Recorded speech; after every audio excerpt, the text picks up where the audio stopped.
O programa a seguir tem classificação indicativa livre.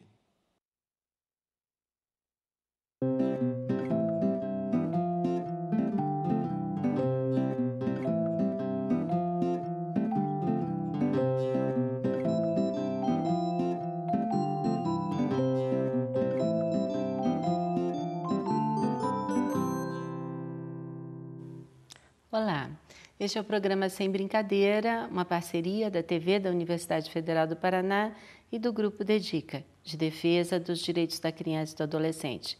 Por isso, falamos sobre crianças, falamos sobre adolescentes e hoje vamos falar sobre acidentes, como eles acontecem e como prevenir.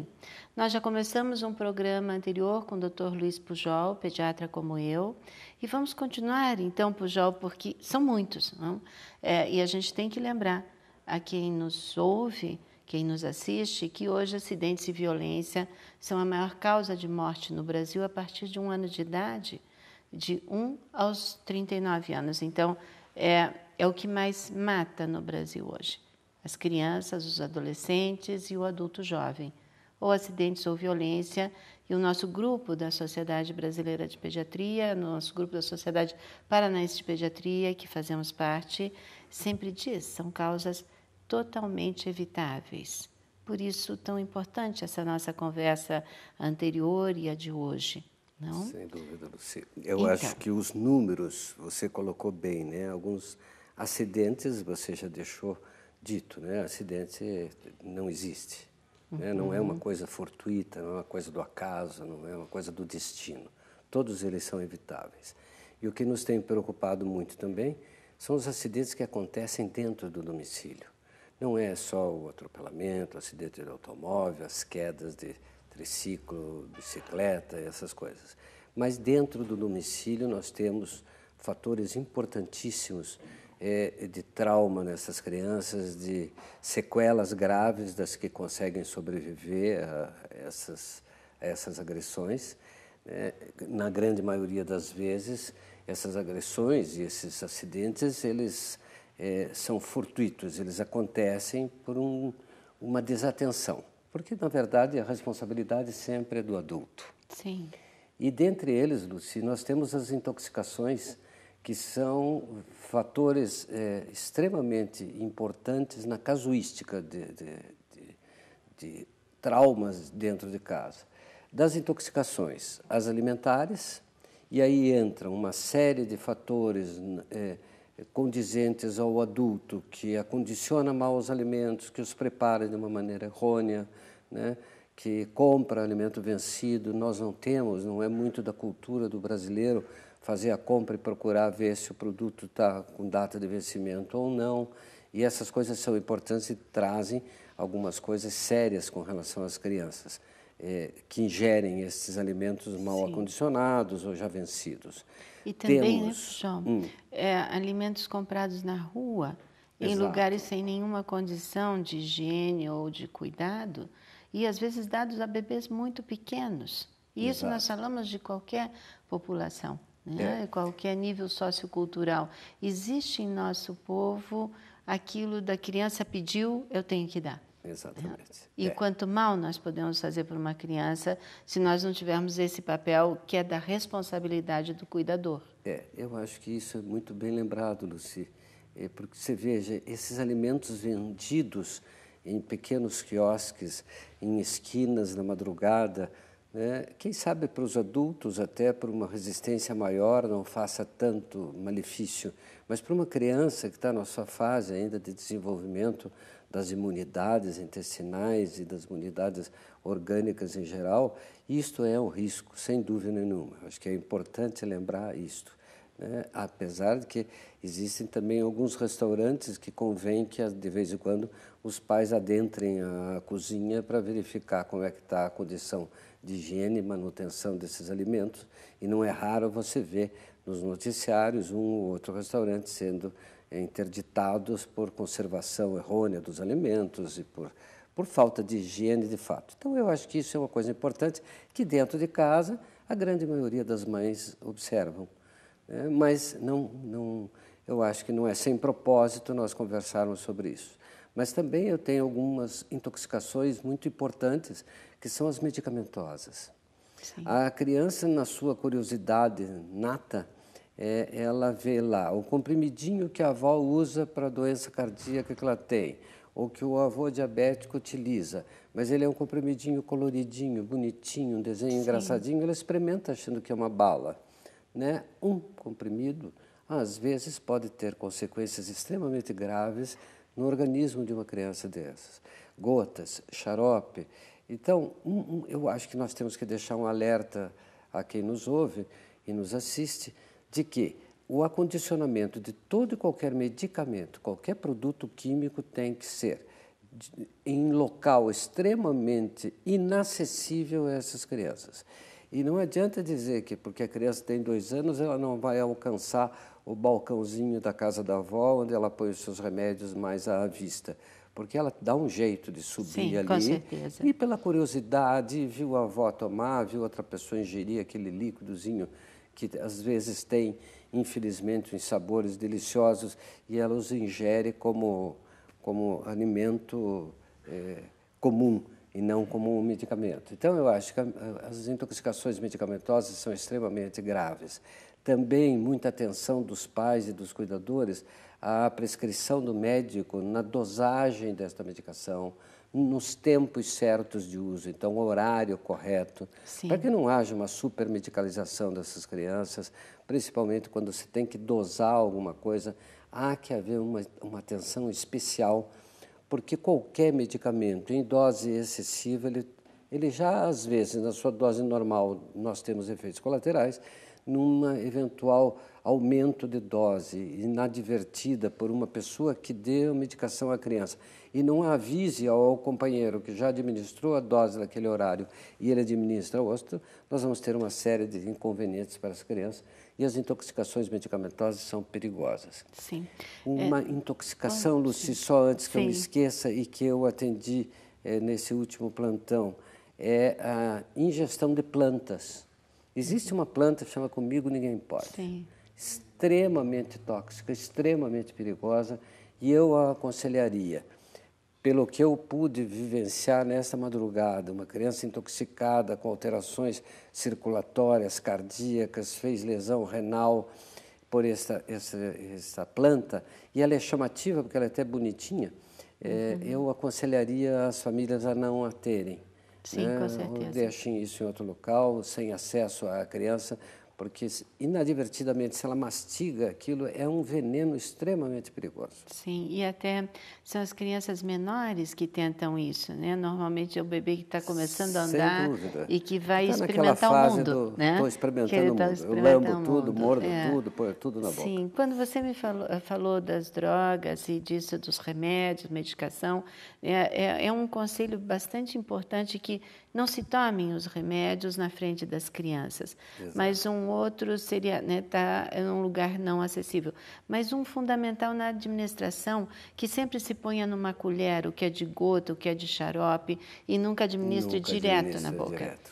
Mesmo para o bebê muito pequeno, que são 2 gotas, mesmo vitamina.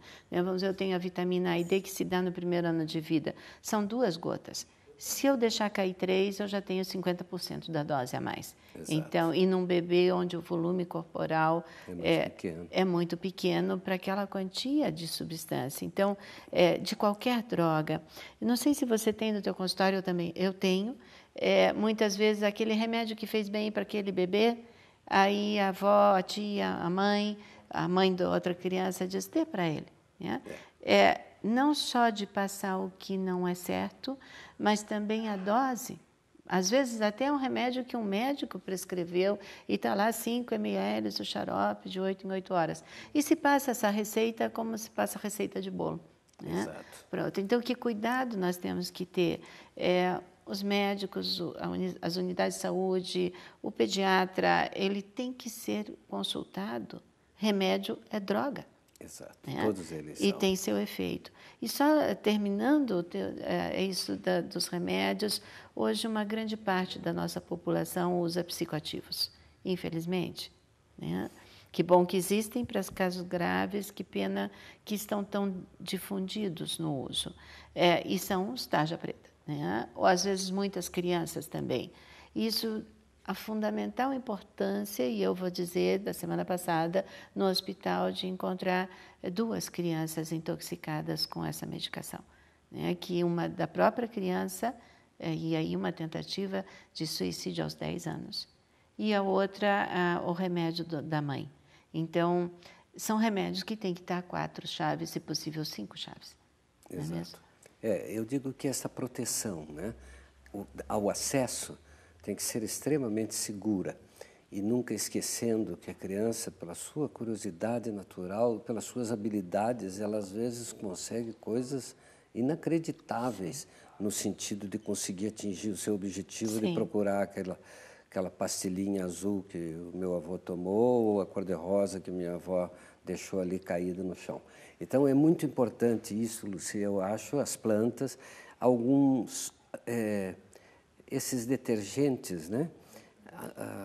O material de higiene domiciliar é um chamariz muito intenso a essas crianças. Primeiro, porque as embalagens são muito graciosas hoje em dia, né? Vem com coisas encantadoras na embalagem. Perfume agradável e à disposição de uma criança, não tenham dúvida de que ela vai experimentar o sabor daquilo ali. E nem sempre este sabor é o suficientemente desagradável para que ela pare de ingerir. Ela toma vários goles às vezes. E nós conversamos isso, né, da intoxicação e dentre desses produtos de limpeza, os venenos utilizados, principalmente o veneno para rato, em que a sua apresentação lembra um pequeno chocolatezinho e que é muito comum as crianças ingerirem aquilo até pela curiosidade de colocarem aquilo na boca.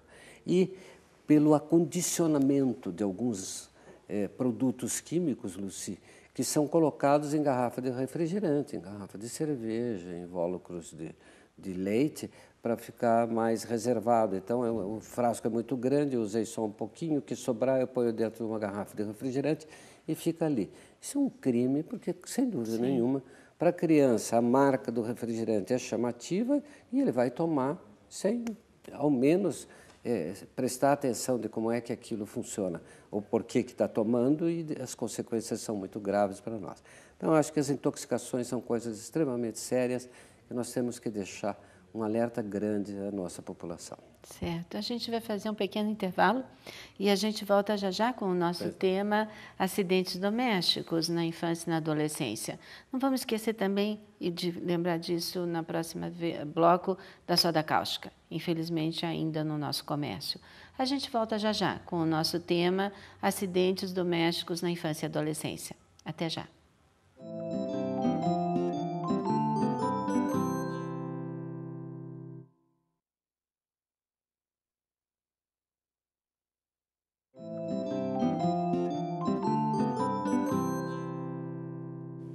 Olá, estamos de volta com o programa Sem Brincadeira e falamos hoje sobre acidentes, um nome não correto para os traumas, para os danos que as crianças e adolescentes estão submetidos até mesmo dentro das nossas casas.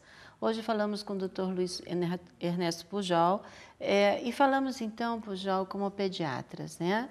Numa campanha que a Sociedade de Pediatria tem há muito tempo, há mais de 15 anos, pelo alto índice de mortalidade que esses traumas representam. Até nós estamos passando algumas figuras de um cartaz muito bonito que a sociedade fez, você lembra, né?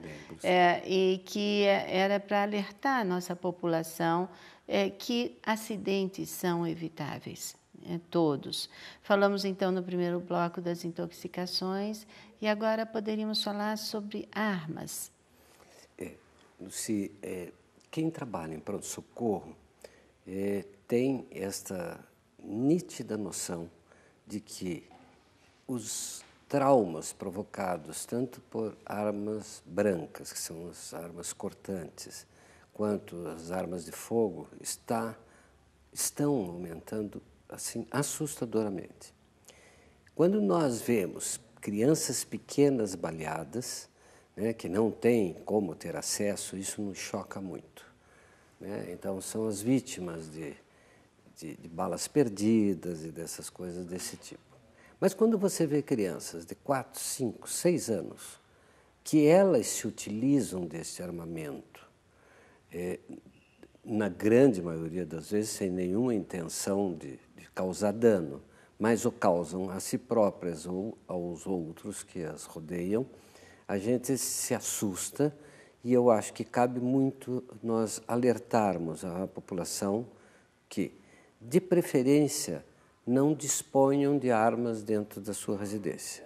E, quando dispuserem, as mantenham, principalmente as armas de fogo, descarregadas, com os projetis separados, e em locais de extrema segurança que não haja nenhuma possibilidade dessas crianças terem acesso a essas armas.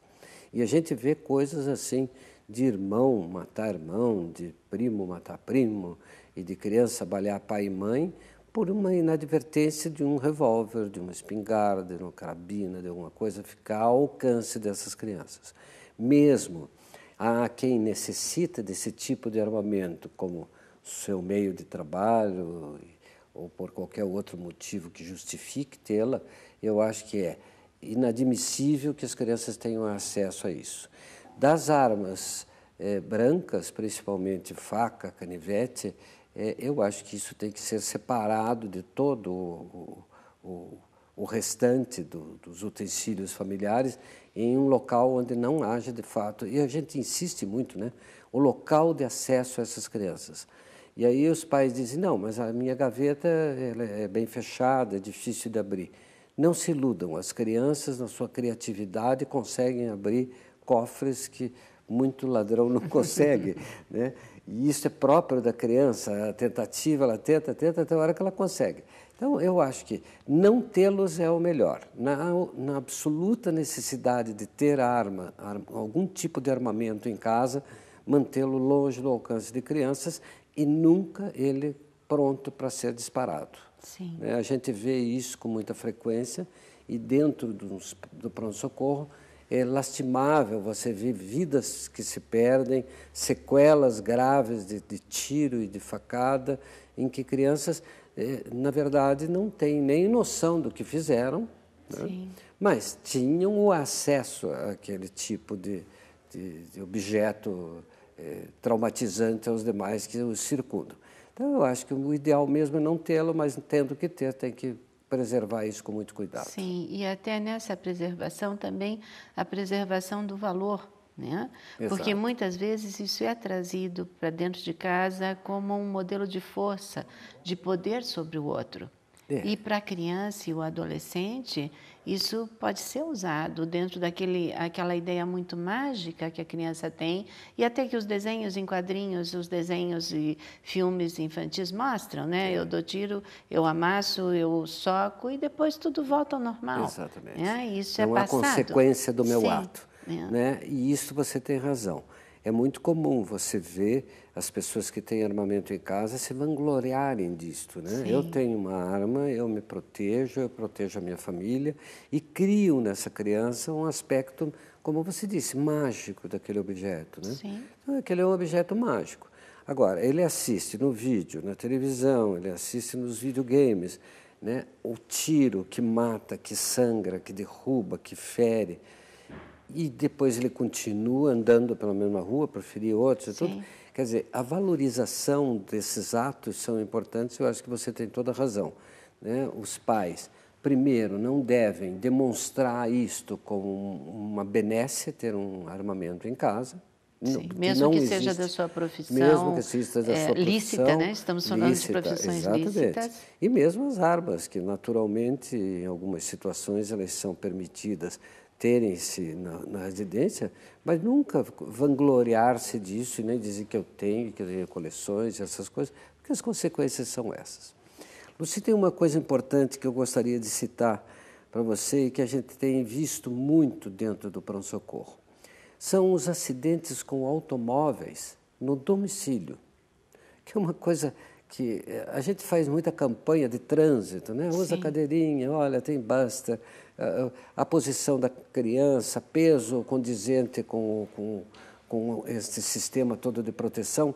E a gente vê em pronto-socorro muito os pais que deixam a chave do automóvel na ignição durante a garagem, quando estacionado na garagem. E as crianças, a partir de 3, 4 anos, têm uma curiosidade imensa pelo motor, Sim. pelo barulho, pela ignição daquilo. E uma chave na ignição é um chamariz para desgraça. Porque a criança, a primeira coisa que ele observa quando os pais entram é que o pai vira lá uma chavinha. E ele vira a chavinha. Sim. Ligou o carro, muito bem. Se esse carro estiver em ponto morto com um freio de mão puxado, pouca coisa vai acontecer, a não ser o risco de ela manter isso por muito tempo ligado e ela ali dentro ela pode fazer uma intoxicação por monóxido de carbono que pode levá-la a óbito. Então, esse é um cuidado. O segundo cuidado que eu acho é carro em ladeira de casa, por exemplo. A garagem é um pouquinho mais alta, um pouquinho mais baixa, e o pai ou a mãe estaciona o carro nessa ladeira. E a criança entra ali. Se ele conseguir, de alguma maneira, destravar freio de mão ou, eventualmente, tirar da marcha, esse carro vai à bancarrota e leva consigo quem à frente estiver. Outro cuidado muito grande. Jamais um pai e uma mãe devem dar uma ré quando eles não tiverem absoluta certeza de onde o seu filho está. Sim. O número de imprensamento de automóvel contra a parede por pai e mãe que vão manobrar ou que dentro da garagem vão dar uma rezinha para acertar melhor a saída do meu carro e o filho está lá atrás. Isso é muito comum e a gente tem visto isso com uma frequência agora cada vez maior. Quem sabe pela facilidade na aquisição dos automóveis, quem sabe pela inabilidade dos condutores em se atentarem de que, embora eu já tenha uma carteira de motorista, o meu filho, o meu neto, o meu parente, o meu vizinho ou a minha visita não tem nenhuma habilidade se eu deixar adentrar esse automóvel. Então, essas coisas nós temos tido desagradáveis surpresas e consequências gravíssimas para quem é o culpado, por isso que é o adulto que deixou essa criança entrar nesse automóvel. Né? Os pais que dizem, não, eu vou botar o meu filho no colo, com 5, 6 anos, eu quero que ele aprenda a dirigir, então eu vou fazer esse trajeto dentro do pátio do meu condomínio ou dentro do pátio da minha casa. É inadmissível isso. Né? Mesmo com toda a segurança, o adulto do lado, não há nada que justifique esse tipo de atitude quando, na verdade, inadvertidamente uma criança dessa faz uma torcida de volante, sai do caminho e vai atropelar um monte de outras crianças que estão ali por perto. Então, eu acho que nada justifica os riscos de se deixar um carro com a sua chave de ignição ou, eventualmente, ele é aberto para a criança ir brincar dentro do automóvel. Interior do automóvel não é brinquedo para a criança. Por mais engraçadinho que seja o painel, por mais que ela tenha a curiosidade de apertar botõezinhos coloridos e tocar música e essas coisas todas que as crianças fazem, mas não há uma justificativa para que se permita esse tipo de coisa. Com certeza, né, Pujol? E veja, parece muitas vezes, você pensa como ele deixou ir. Coitado desse pai e dessa mãe, quando você fica com pena deles. Depois vão ter as consequências, né? Toda a tristeza mas aí é do seu ato impensado. E daí Tem é razão. tarde. Então, existem normas de segurança que não se arrisca. As normas de segurança na infância e na adolescência, elas estão aí. Se entrarem no site da Sociedade Brasileira de Pediatria, está tudo então, lá bem existe descrito. lá muito bem descrito por idade, né, que a cada idade uma atenção especial, porque nós temos que vir antes, né, da capacidade motora e psíquica da criança. Nós temos que saber o que ela vai ser capaz para poder prevenir e não esperar que ela caia da escada porque ela aprendeu a engatinhar, não é mesmo? Eu acho importantíssima essa sua lembrança, Lucy, porque hoje eu vejo as pessoas acessarem muitos sites que não têm embasamento científico nenhum. Sim. Esse site da Sociedade Brasileira de Pediatria e do Departamento de Proteção e de Violência e de Proteção à Criança tem esse site, ele é extremamente acessível, fácil de entender. Eu acho que as pessoas têm que começar a procurar suas informações em locais de confiança, onde não há propaganda, não há nenhum interesse político nisso. e o interesse maior da sociedade brasileira, do teu trabalho, do meu trabalho, de todos os colegas que trabalham nesses setores, simplesmente é passar uma informação útil de prevenção como você está botando agora. E eu acho que é importante que isso seja avisado de que está disponível à nossa população. Sim. Só antes de ir embora, uma coisinha só e que me ocorreu, eu não posso deixar de falar, Lucy, perder essa oportunidade. Lembrar das crianças que estão sendo extremamente agredidas por tanques de lavar-roupa, o que é muito comum. E são graves, muito graves. Então, é aquela criança em que a mãe vai, lava a roupa e ela fica assistindo. Que coisa legal, ela mexe na água, ela faz espuma, ela levanta a roupa cheirosa. E a criança, a mãe sai dali e a curiosidade dela é chegar no tanquinho e se pendurar naquele tanque. E se esse tanque, como desgraçadamente, na maioria das vezes, não está bem fixado, ele tomba sobre a criança. E é um peso que equivale ao de um caminhão sobre um adulto. Então, você vê as consequências disso. Então, me perdoe, mas eu não podia deixar escapar essa oportunidade, porque é uma coisa que eu sou muito cobrado pelos nossos colegas em divulgar isso para os pais prestarem atenção e começarem a fixar, de fato, esses tanques de lavar roupa. Sim, é todo um trabalho, mas nós vamos continuar falando um pouco mais disso em outros programas e eu convido vocês a nos assistirem e também a verem os programas anteriores no site que vocês têm aí na tela da TV da UFPR no programa Sem Brincadeira. Tem o site da Sociedade de Pediatria com todas essas orientações e eu convido vocês, então, a pensar um pouco. As crianças são frágeis, os adolescentes são frágeis e é responsabilidade nossa o cuidar.